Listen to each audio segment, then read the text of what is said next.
सोचिए, घने जंगल के बीचों बीच एक पुराना सुनसान डाकघर। यहीं पर एक नौजवान पोस्टमास्टर महेश का तबादला होता है।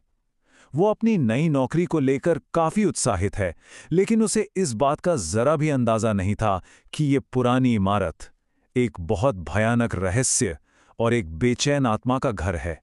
महेश के वहां पहुंचते ही उसका जो असिस्टेंट था राजू, वो तो शाम ढलने से पहले ही 9-2-11 हो गया और जाते जाते ये डरावनी चेतावनी भी दे गया। लेकिन ये तो बस एक शुरुआत थी। महेश को बहुत जल्द पता चलने वाला था कि राजू का डर बिल्कुल सही था। जैसे जैसे रात गहराती गई, महेश उस पुराने डाक घर में अकेला रह गया। जो शुरू में बस एक अजीब सी बेचैनी थी, वो जल्द ही असली खौफ में बदल गई। उसे महसूस हो रहा था कि उस इमारत में कोई और भी है और वो उसे वहां बिल्कुल नहीं चाहता था। देखिए, ये कोई मामूली रात की आवाजें नहीं थीं। आधी रात को पहले सियारों के रोने की आवाज शुरू हुई, फिर कुत्तों ने पागलों की तरह भौंकना शुरू कर दिया और फिर वो आवाज आई, एक साइकिल की घंटी और किसी के जोर जोर से हाँफने की आवाज, ठीक ठीक उसकी खिड़की के बाहर। महेश की देखने की हिम्मत तक नहीं हुई। अगली सुबह जब महेश गांव की चाय की दुकान पर पहुंचा ना, तो लोग उसे ऐसे देख रहे थे मानो कोई भूत देख लिया हो। सब हैरान थे कि वो जिंदा कैसे है। तब जाकर पता चला कि आज तक कोई भी पोस्टमास्टर उस डाकघर में एक रात से ज्यादा टिक नहीं पाया। अब महेश को समझ आया कि वो कितनी बड़ी मुसीबत में फंस गया है। लेकिन कहानी सिर्फ अजीब आवाजों तक ही सीमित नहीं थी।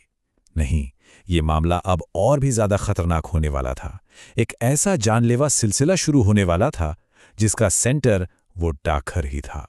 इसके बाद हत्याओं का एक डरावना पैटर्न सामने आता है।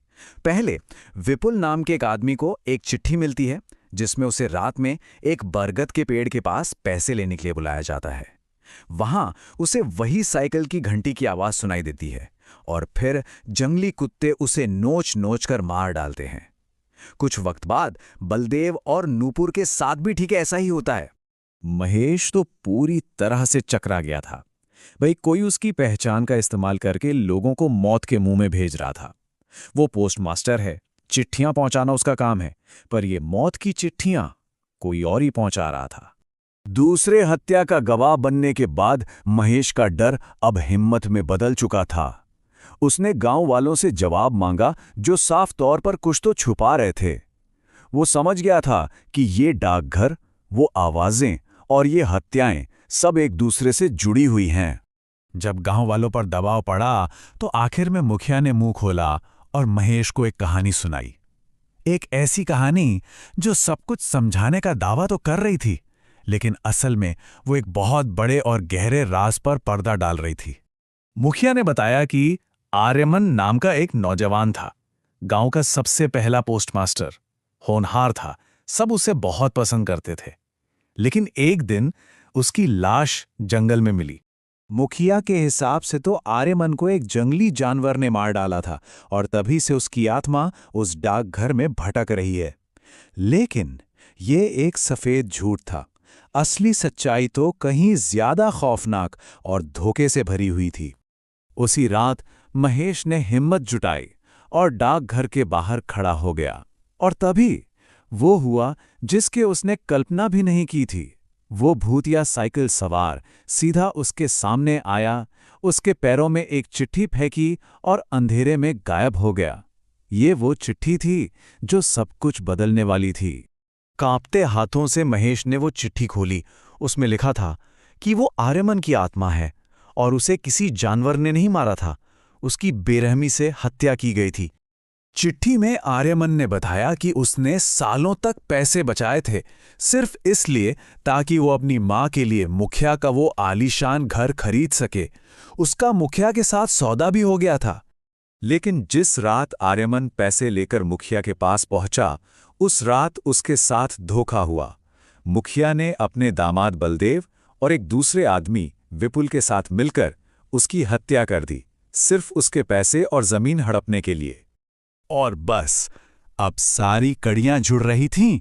विपुल, बलदेव और मुखिया, जिन्हें सब पीड़ित समझ रहे थे, वे असल में आर्यमन के कातिल थे, आर्यमन की आत्मा तो सिर्फ अपना बदला ले रही थी।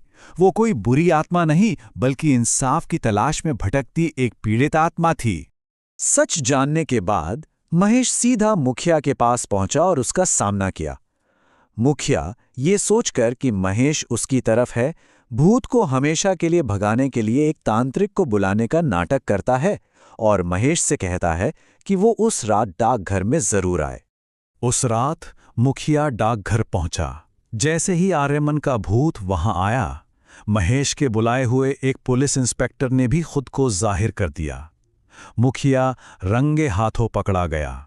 वो भागने की कोशिश करता है, लेकिन आर्यमन की आत्मा उसे पकड़ लेती है, हवा में उठाती है और जमीन पर पटक देती है, और वहीं उसकी मौत हो जाती है।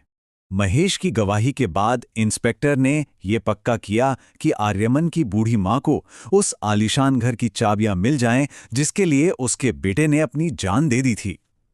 आखिरकार आर्यमन का सपना पूरा हो गया। आज भी महेश को रात में वो साइकिल की घंटी की आवाज सुनाई देती है, लेकिन अब उसे डर नहीं लगता। वो जानता है कि ये आर्यमन का शुक्रिया कहने का तरीका है, उस इंसान को शुक्रिया जिसने उसका सपना पूरा करने और उसे इंसाफ दिलाने में मदद की। ये कहानी अपने पीछे एक बहुत ही परेशान करने वाला सवाल छोड़ जाती है कि जब जिंदा लोग इंसाफ करने में नाकाम हो जाते हैं, तो क्या मुर्दों को खुद इंसाफ के लिए आगे आना पड़ता है?